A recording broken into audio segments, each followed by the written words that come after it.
Hello, everybody. Um, Here we are in another Lunch and Learn Together. The main purpose of these gatherings, virtual gatherings, is for peers to share with their peers their tips on certain select issues that we collectively identified as being critical for the success of tourism micro entrepreneurs. And so let me share with you what the plan is for today. So, as you may have heard from last month, P1t is now actively marketing experiences that you sell online directly through some online platform like Eventbrite, etc. We used to be the ones that sold all of those tickets, and we still do for some of you, but now we are encouraging you even to start selling them yourselves so that you're more autonomous and you have an immediate insight into who bought your tickets and stuff like that. So that lightens our work a little bit if we were working in one of your counties. It gives us a little less visibility into how things are going, but it makes you more autonomous. So in that context, we wanted to today to share with you um, these marketing insights. I'll begin with talking about the idea of hyperlocal so that you can think a little bit about why you might be interesting to visitors and to some of the local residents. And then we have a couple of your peers, members of the P1t collective. In this case, it will be members of the Wake County collective. They will share some interesting techniques, tips, hacks that they use in their own marketing. And then we will also talk to you a little bit about our own tips. All right. So we thought of these hashtag, but we've been living this. We've been pursuing this in partnership with destinations for a long time, for a decade.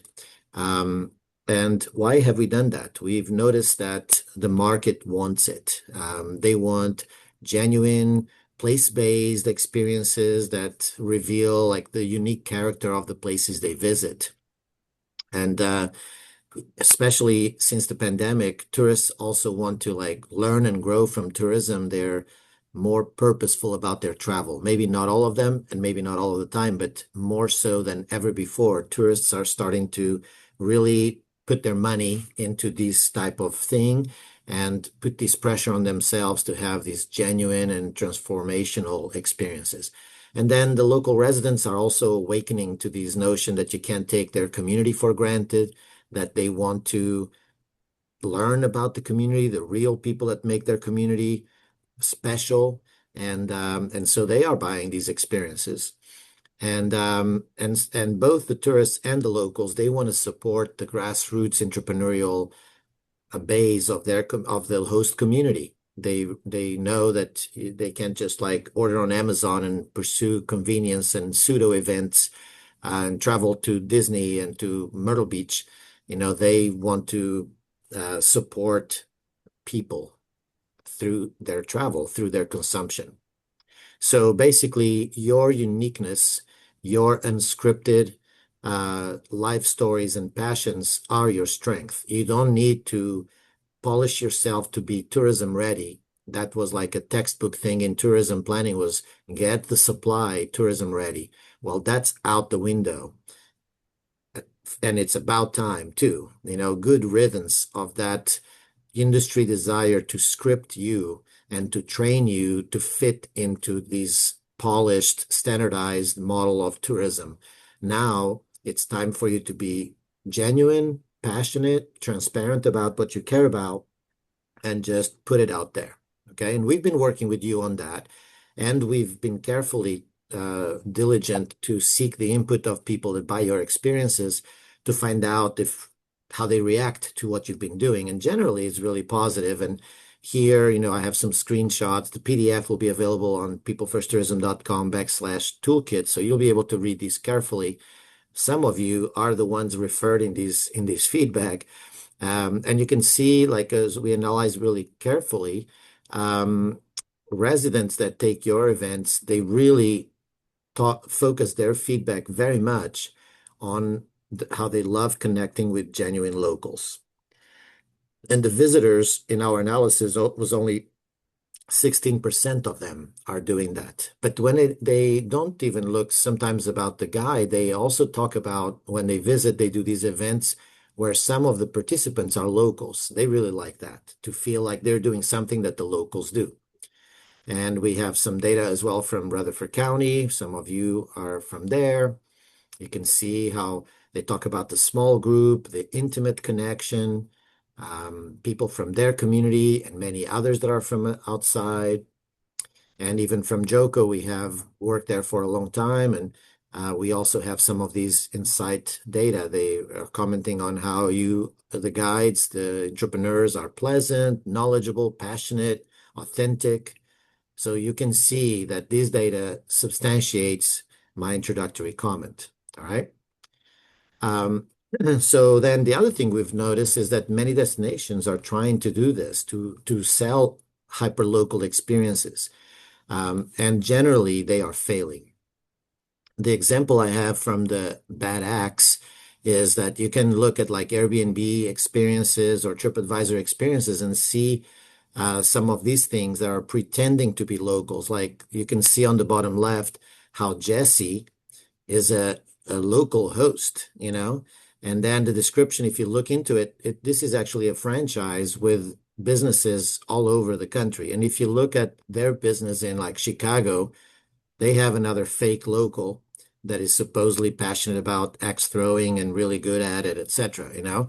But when you dig into deep there, you can see that Jesse is a fictitious character, is not a real character like Gina and Annalise and Daniel and all of you that are watching this that are part of our collective. And then you look at other destinations. We've done this with our destination partners, and they try very hard to showcase, but they struggle to know how to energize the grassroots of real local passionate people like you all. And so they basically can't get too far into that hyper local notion. So the segue, this is kind of setting the stage for us to hear from two amazing guys from Visit Raleigh. And so, Derek, do you want to take it away and kind of elaborate on like why do you go through the trouble of collaborating with P1t and doing so much to support these creatives, makers, farmers, passionate local people that we nurture here in Wake County? Absolutely. Can everybody hear me? Can you hear me? Yep. Hey everybody. I know I've met a few of you. Hey again, Daniel and yeah, it's good to be here. Thank you for having us. Yeah, I'll just jump right in. I know I won't take too much of your time. I know we got to keep rolling. But yeah, we are the official destination management organization for Wake County. We can go to the next slide just very briefly. Basically just kind of a high level view is that all of our marketing derives from our our destination brand, which we refreshed just a few years ago to extract our value proposition, our brand statement. We have a whole brand manual on if you go to RaleighNCbrand.com. And the reason for showing this slide and kind of bringing this up, this really is a compass for all of our marketing messaging. When we're thinking about a new advertising campaign, when we're thinking about any campaign, really and truly for any of our markets beyond just our leisure market, we're we're cross-checking it with this brand. All those things are deriving from this. And so there are, as Duarte was saying, you really can read into this and find these statements and throughout our brand manual that point towards promoting and marketing hyper local. Like Duarte said, we really do want to offer things in Raleigh that you truly really can't find in any other destination. That's kind of the the age old mission of a destination marketing organization is to really extract what really is unique about that destination to be able to compete not only in our own region, our own backyard in North Carolina, but in some cases, especially in our meetings market across the entire country, really. So we can go to the next slide. But just kind of wanted to paint that picture a lot of people look at our marketing, social media, they think we're only a social media channel. They may think we only have visitraleigh.com, and um, they may think, oh, it's just very surfacey level, fluffy marketing. But there is a method to all of our madness. That we use the destination brand manual to help us navigate and really to our pinpoint our messaging. Uh, but as far as promoting you all and hyperlocal experiences, it is something that came out of our destination strategic plan. And this is a larger plan that kind of works side by side with our destination brand, kind of two different functions there. But but that trend came up during that destination strategic plan process. That the fact that tourists were looking for hyperlocal experiences, and we've really, as you, I think you already know, we've really weaved the experiences into our messaging, into our marketing, very intimately throughout the years. And I want to keep continue doing that. Would love as you all are like Duarte said, are you working a little more autonomously? We'd love to connect with you. Just like like all of our partners, we're always welcoming partners from restaurants to attractions to micro entrepreneurs, just to help get the word out and make sure that those messages, those events, your offerings are included in our messaging towards visitors. Because there's some visitors that want to come and they want to go to a major music festival, and there's some people who really want to get down into the heart and soul, deep into the destination, and they want to meet people like you, and they want to do things that that none of their friends have done in Raleigh yet. For instance, the bragging right to say, hey, I did this. I bet you haven't done this experience. This art walk is awesome, and you should do it. People love being in the know and love kind of talking with friends and sharing things that may be unique to their own experience. So we'd love for you to reach out to us. As you have events, we'd love to add them to our calendar of events, which that section still gets so much traffic on our website. It's the top most trafficked section on the website. We get about 3 million users per year on our website. We've kind of seen that plateau a little bit with the introduction of AI search on Google, and but it stays around there. It's been consistently around there through the years. Um, but basically, really, what we can do is we'd love to meet individually with you, with any of you, or email, or however that may look, and just kind of figure out, you know, some best places to help promote what you're doing. That's really that's the approach we take with a lot of our partners. We may have this opportunity this month, another opportunity next month, and we really try to place events and things into spots that we feel like are really gonna get some good visibility. We can work with you and plan ahead. Of course, the official visitors guide that takes planning ahead way far in advance. But basically, overall, we are promoting collectively the signature experiences, the events and the experiences that are being offered by you all. So that message is staying consistently from a high level. Hey, there's a collection of experiences, go check them out, see what may speak to you, and book away. But I'm gonna pass it off to Andrew. You can talk just briefly a little bit more about calendar of events. He's the man to reach out to for any questions about the calendar or anything. But I'll let Andrew take it away here. Hi, y'all. My name is Andrew Baker. I am the marketing manager for Visit Raleigh. I work primarily helping to keep our CRM, which powers the Visit Raleigh website, up to date, which is what is where our calendar of events operates. I also am partner relations, so I'm usually the person out and about. So if you are have a business or you have an event taking place anywhere within Wake County, I can help you get on our website. As Derek said, we're probably one of the more trafficked calendar events in Wake County, and worth it. And all of our operations that we offer are free to you. So again, you just have to be inside Wake County to work with us. I'll send in the chat right now two links. One is the general event submission link that will allow anyone who wants an event that to be covered on our website. We can do that for you. And then we've also got a partner event next week that is free to attend to. It's a great way to meet us. It's also a great way to meet other people in the hospitality and tourism sector in Wake County. It's called Tourism Talk Live. And we'll go over a little bit of some updates going on around the county, maybe talk a little bit about Michelin, as well as share some of our advertising work with our agency over the past year. So Tourism Talk Live is next Thursday, November 13th at the Level 7 Rooftop Lounge at AC Hotel North Hills. Again, it's free to attend.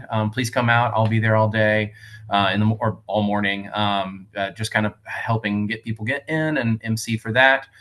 We do this actually every quarter, so there will be another one in February that I like to liken to speed dating, where you can actually meet people from all the different departments of the Greater Raleigh Convention and Visitors Bureau and kind of get a grasp of exactly what we do and all the different sectors that we work in.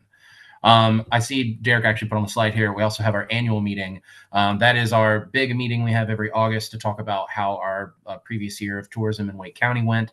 I believe that is August 21st of 2026. But for now, would love for you all to come see us and chat. And if you ever have any questions, please don't hesitate to reach out to me. I'm happy to assist you, or if you're not sure of other ways to help your events get promoted, I'm happy to meet and we can have a meeting of the minds. So thank you. Yeah, and if I think mostly Wake County on this call, but if not, definitely reach out to your local DMO. I've been in this space for 16 years. I was at Greensboro, now 13 years ago, and back then and forever since I've been in a DMO, we love hearing from local partners and people offering experiences like yours. So there is a me and Andrew at your local DMO who would love to talk to you too. But yeah, thanks for Absolutely. joining us today. And while I might not be able to list your event on visitraleigh.com if you're outside of the area, if you do have a question, you can always reach out. Happy to answer questions. Well, thank you so much for joining us here. And afterwards, after the presentation is done, hopefully you're able to be here and there might be some questions from the participants. But for everybody, as you can see here, a wonderful example of how the TDA wants to engage with you, with local creatives, farmers, makers, but because you're maybe not easy to find and you might not realize that they want to meet you. There's like this difficulty of matchmaking, of engaging with each other in a functional way. So this from here, you have a very good tip on the fact that the TDAs in any county and in any state, they do these periodic gatherings for the networking among formal sector members of the industry. And these are all very good events for you to meet those folks as well and see if they have venues that would like activation with your skills, or restaurants that might want to supply from your farm. So there's all kinds of really good things that you can get from these networking events, where you can branch off from your normal network of supporters and partners and collaborators to reach out and meet some new ones. And as you can see, from these particular example in Wake County, they will be eager to see you there and to see you, connect with them directly. So, all right. So, moving on to hearing from a couple of members of the collective about all of this. First, we have Daniel Woody. Daniel, are you ready to roll? Yep, ready to go. All right, let's hear it. Can everybody hear me? P1t Collective. All right, good. Yeah. My name's Daniel Woody, and most all of my programming is centered around environmental education and outdoor recreation. We started these programs in 2019, so it's been about 6 years or so that they've been going on. We've had a lot of success, and my strategy has been like we always focus on with P1T is hyper local. Is so most of my socials that I do my marketing on are marketed straight to people that live in North Carolina. That's about 4,000 plus people here within Wake County, great and the greater state. Um, and how we've sort of done that is the reason I believe that we've had so much success is the sort of marriage of socials with marketing. We're able to directly show people the things that we're doing. So I like to combine the educational aspect with just highly visual, really colorful, pretty photos and videos that show everybody what we're doing and sort of give them the confidence to start coming out with us. Most of my programming is based on foraging, which means going out into the woods and foraging for wild foods, harvesting straight out of the forest here in North Carolina. It's just a great program. We have about 6 different individual programs throughout the year and different seasonal events. And another thing that has been such a powerful tool for us has just been the collaboration. I know Duarte had said something a little earlier, but it really does help. And those collaborations are able to develop because the organizations can go on and see directly what I'm doing. They can look and see, oh, these are great programs that fit in with our goals as well. That would be organizations like LCV, the League of Conservation Voters, Environment North Carolina, Trees for the Triangle, Duke University, all those different things. And so they were able to find me because of my online presence. And we were able to come together and create these programs. And so how it'll usually go is we'll have people come out, we'll go through my programs, and then at the very end we'll have our call to action event, which basically says, hey, if you want to keep having these nice programs and being able to do this, we need to have conservation, responsible conservation of the land and stewardship. So that's where these other organizations come in, like Trees for the Triangle, LCV, and whatnot. We're able to say, hey, come to this next event for them and pick up trash or help, plant a tree or what have you. And so at the end of their events, they'll have me there that say, hey, if you enjoyed the conservation work we just did, why don't you come, recreationally enjoy it as well with Daniel? So that'll be the end of their program. Their call to action will be come see mine. So it's a really great sort of cyclical center. Get out of here. It's my dog. Cyclical energy that feeds on itself really well, where people feel really connected and they really feel like they do really feel like they're meeting hyper local people and they're able to meet other people that are enjoying the same kind of things that they do, like environmental education, outdoor recreation. I have seen a significant growth over the last years. It's about 1,000 people every year join us over the course of the year. So it is growing, and we hope to see it grow a lot more. And with that success, I'm working on right now is trying to get a couple different manuscripts put out, and maybe some foraging guides for North Carolina. So if you see any of those, check them out, and maybe you'll see my name on the bottom of one here soon. Mm-hmm. Very good. Thanks, Daniel. So, boiling it down, you provide knowledge through your social media, like visual, like I remember seeing, like identifying certain things that you're gathering, that you're foraging. People can also then start sending pictures and you can answer, right? So, kind of creating that engagement. And then you mentioned also, how do you specifically nurture those partnerships on your socials? Do you tag them? Yeah, always that metadata is so important for sure. So I try to add all the metadata to everything so that you're creating that circular economy, kind of, if you will. Yeah, yeah. So like you tag them and then they notice, so then they like it and then maybe they share. Is that kind of the plain speak of what you're saying in terms of partnerships? With partnerships, it can happen like that. I have had several partnerships happen like that. Often people will come out to events personally Mm, and personally, check me out. That's, you can't trust social media 100%. right, right. So they'll come out, meet me personally, and that's Hmm. how I've made a significant amount of my connections that way. And Okay, so when they see how well the programs are run, they say, "Hey, this is come for come you. talk to us and see if will you help us do our program, and then we'll help you with your programming." And Right.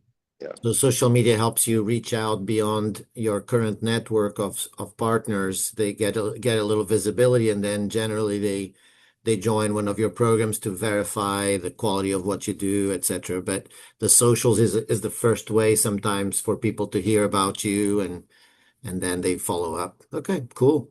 Well, thanks very much for sharing. I definitely, asked you to share because I see that you're pretty proactive in these kind of social media engagement, creating a large community of support. So thanks for sharing with everybody today.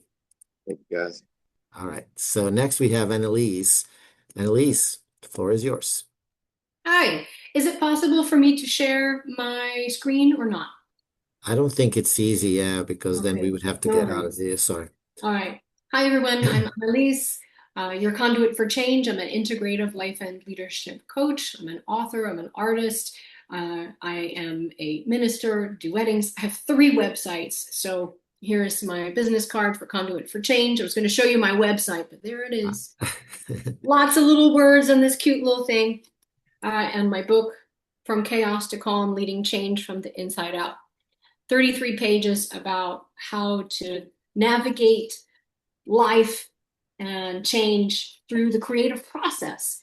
So, as a P1t artisan, there are 2, I call it my tertiary marketing practice, and really appreciate being a part of P1t for as many years as I have been. I think 2014, 15, something like Mhm. that. Mhm. So we've been playing together kind of a while, and it's a bit of an accordion relationship. Like sometimes there's more stuff going on than others. And post COVID, I think we're all just trying to figure out what a relationship is to Mhm. anything that we do in this world. So my 3 websites are, I'll start with the recent one, teeny-tiny-weddings.com, Mhm. as because I'm a wedding officiant, and that's another way for me to present, put myself out there, tertiary marketing. I get paid to let people see me, and that is a way that I can share cards and that can feedback. My second website is annalisegentili.com, which is my art website. And as an artisan, people can buy work, they can commission work. And that's one of the things that I do for P1T is that I lead art tours and I lead art classes. And then my primary source of income in my micro entrepreneur life is my Conduit for Change website. And that one is about my coaching, my speaking, my book. And so P1T sort of weaves between these places. And I have been asked to present primarily on newsletters, which is interesting. I have been publishing my newsletter for over 13 years, even before I got onto social. I used to be very regular with it, maybe twice a month, once a month, and then there are times that I move back away from it. And so I'm going to primarily share with you about my experience in my newsletter as it is now today. And as I said, there's 2 contributions that I do through P1T, and one is the art walk tours, which used to be in galleries and now it's more street art. And I weave my coaching into that to help people see how does living a creative life can reveal itself by the way you see and experience art and see in an artful way. And the second thing that I do through P1T is Art in the Garden, which is a watercolor class where I help people learn the technique of basic watercolor, but I'm also doing a sneaky vegetable, which is to help them see life through the creative process so that can weave back to being more sustainable, being more resilient, having a more well life. So these things all weave in together. I used to be in partnership with a farm to table uh, community garden. And recently I started teaching these at my home because again, post-COVID, things have really changed and we've had to retry this. So my newsletters, I have 5 a year that I share that are seasonal, and then events, sometimes twice a month, sometimes once a month. It depends on what's going on.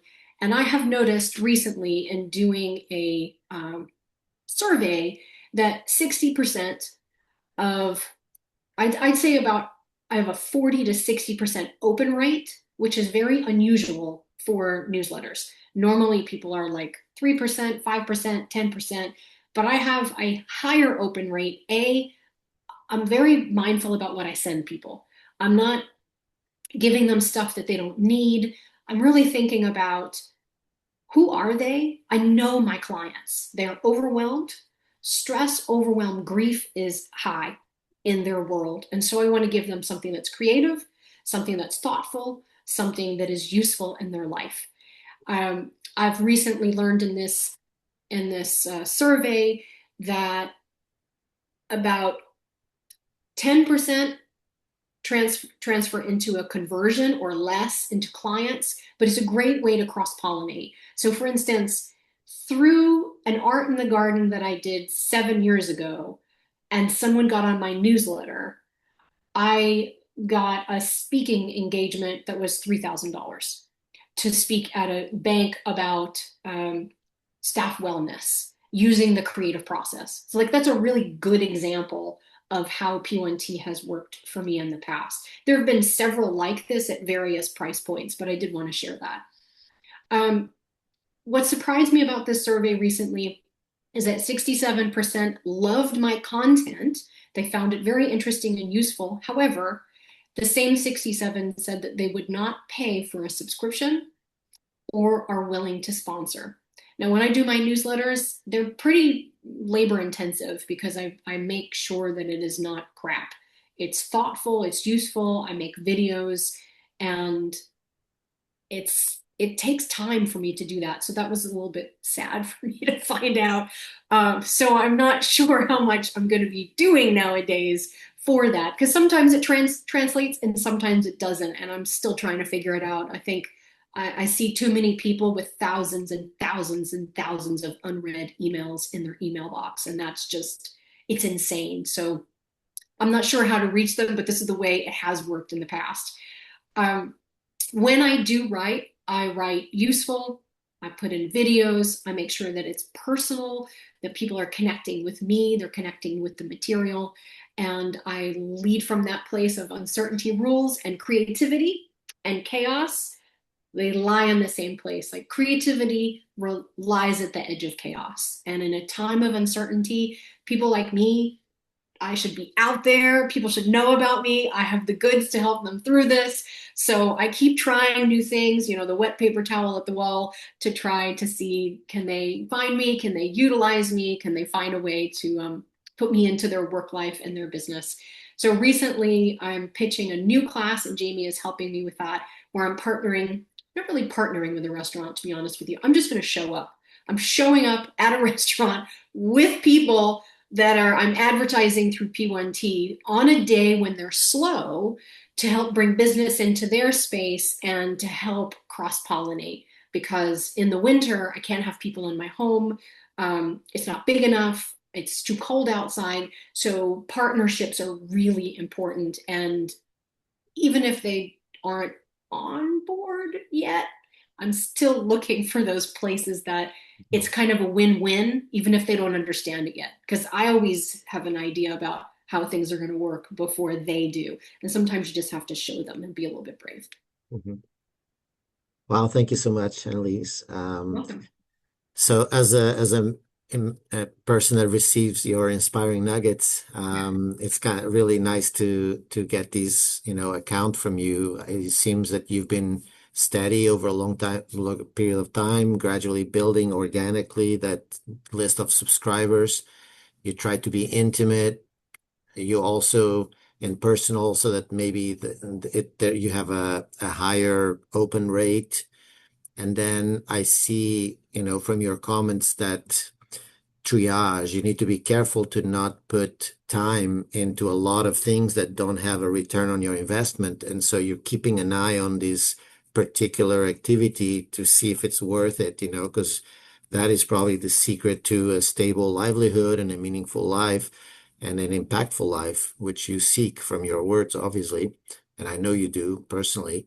And so you got to be careful to not do a lot of inefficiencies. So I think that we can all take that with us. P1t has ourselves tried to have a monthly kind of newsletter for a while, and with our small team and stuff, it hasn't been easy to keep it steady and keep it going. I think currently we are maybe at our best ever with Jamie's amazing work at the steering wheel of that particular unit. So we ourselves also know how onerous it is to have a steady publication to your community of supporters. So Yeah, the word that's coming up to me is saturated. Like people mhm, are yeah. saturated. We're saturated. People Hmm. are saturated, and Hmm. you cannot absorb anything Yeah. anymore. People are in Yeah. resistance, and they'll Yeah. only take in what makes sense and what feels safe. So Right. I try to speak and present myself from that place. And even I've noticed I'm not networking as much. Hmm. I'm not investing in networking as much. I'm looking at what are the intentional relationships Hmm. to deepen, know, like, and trust those Right. intentional relationships, and always giving myself permission to self care Yeah. and to adapt and change the rules. Hmm. It's okay to break the rules. It's okay to change the rules because that's what evolution is about. And if I'm going to survive, I just celebrated 17 years in business doing what I'm doing and Hmm. finished a master's degree along the way. So Hmm. it's not easy, Right. but bills are paid. Right. Bills are paid, and I'm ahead of the game. So I'm grateful for that. Yeah. And I'm very much a one-on-one with Derek and Andrew for Yeah. sure. Yeah. Yeah. Yes. Let's make that mutual. It can be one of those trusted.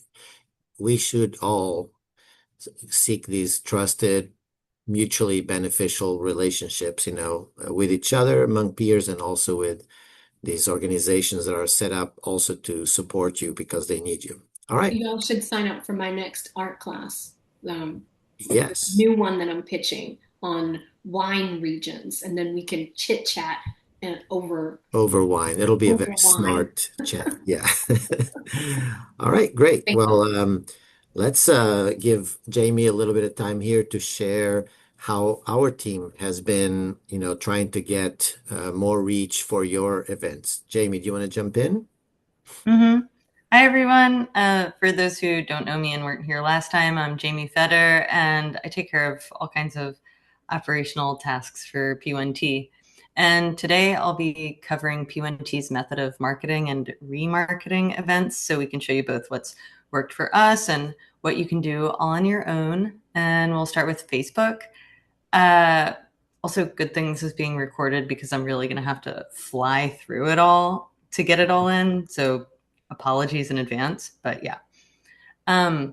So the idea behind marketing is to drive visibility and traffic to your ticketing site, because greater visibility means that you'll be that much more likely to have people discover how cool you are and say, man, I want to go do that, and go buy a ticket.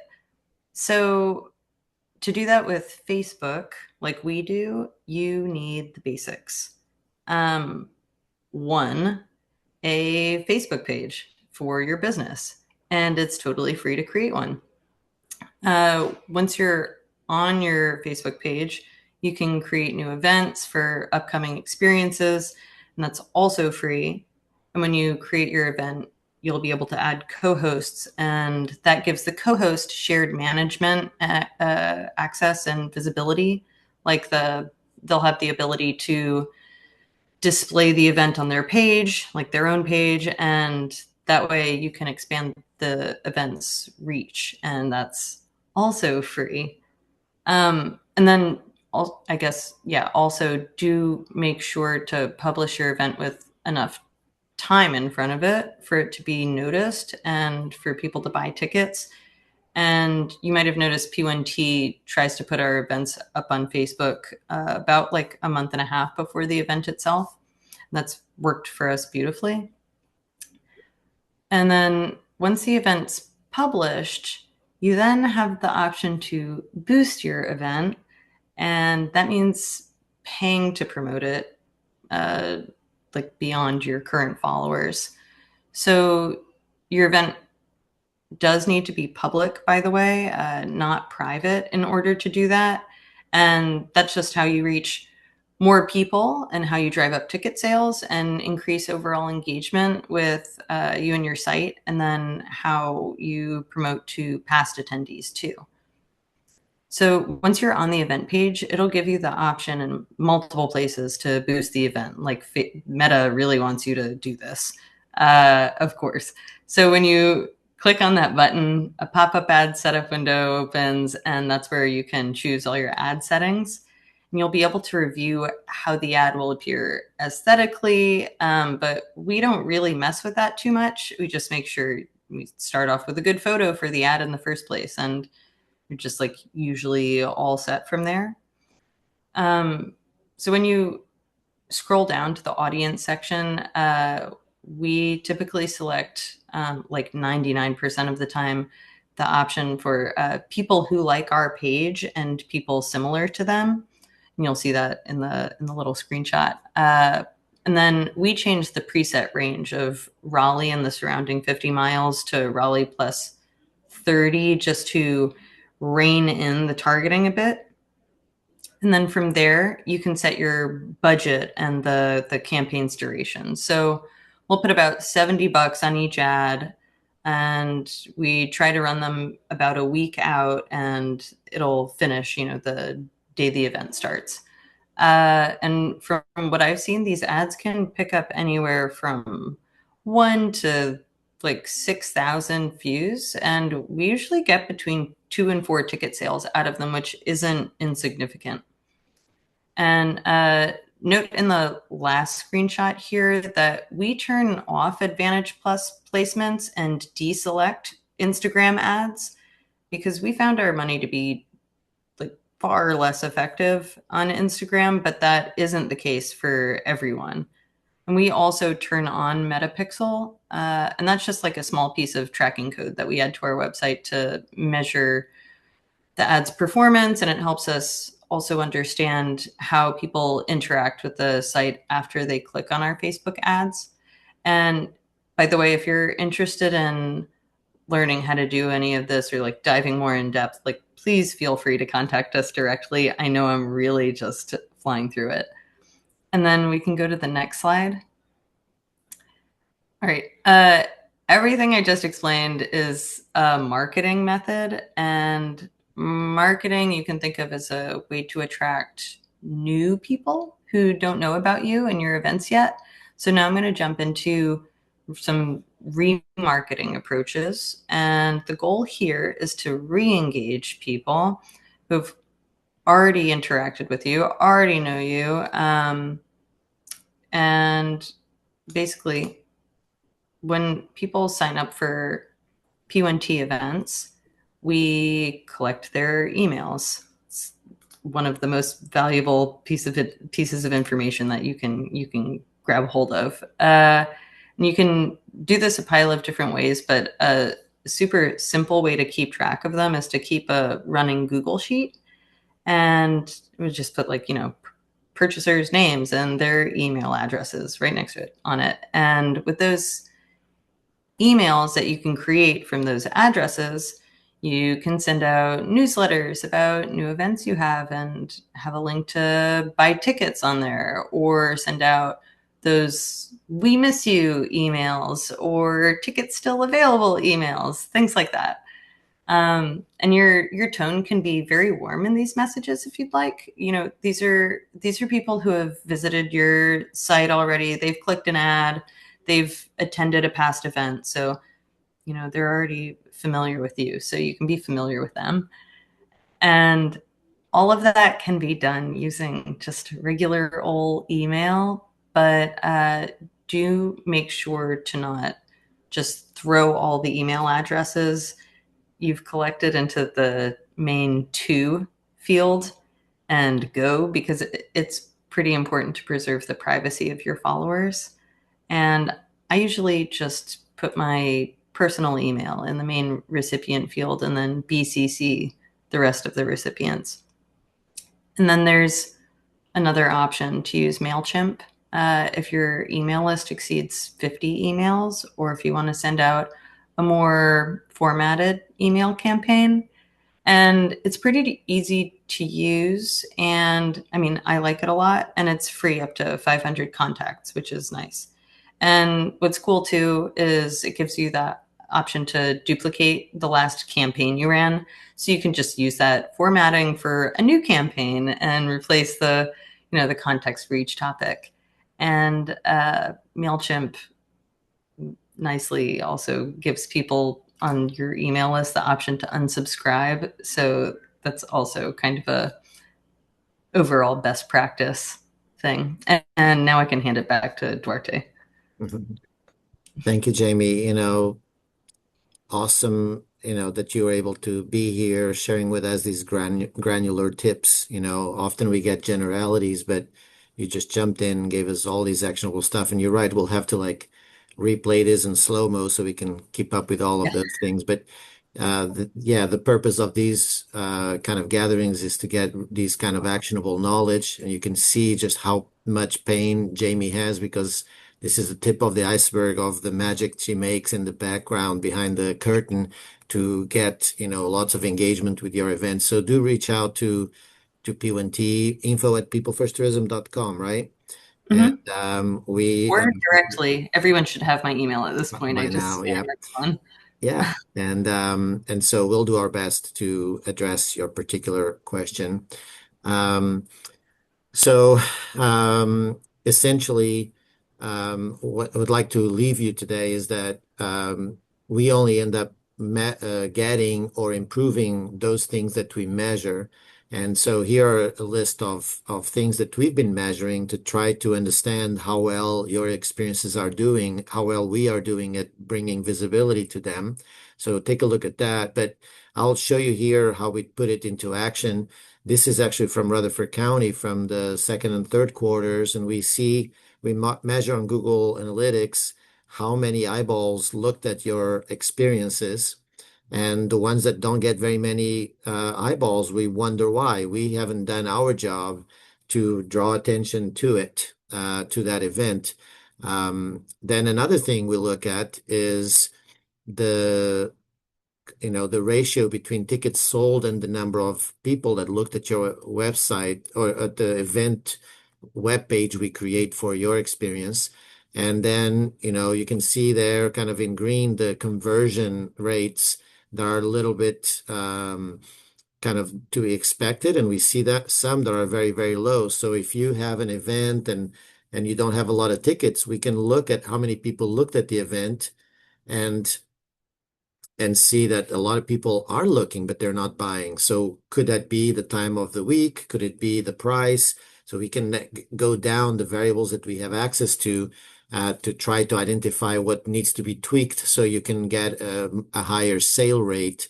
But sometimes we find that you didn't sell very many tickets, but we go look at the views and people just hadn't been looking at that. And so would it be because our TDA client didn't spend on advertising? Or we couldn't devote Facebook dollars to boost your event. And so then we take, we know that and we let you know. So you know that it's not your product that is not appealing. It's more like our system failed you, right? So I would invite you to start keeping tabs of this. And now that we're not selling all the tickets, we will know a little bit less. So you may want to find ways to share with us so that this information keeps being retained, and we can collectively make sure that you succeed. All right. And to wrap it up, I just wanted to point you again to the toolkit. We have these series of events by theme. We're on the second one now. In there, you'll find a PDF copy of this presentation and a bunch of other support documents with more granular information. And want to remind you that we'll be doing this every month for a while.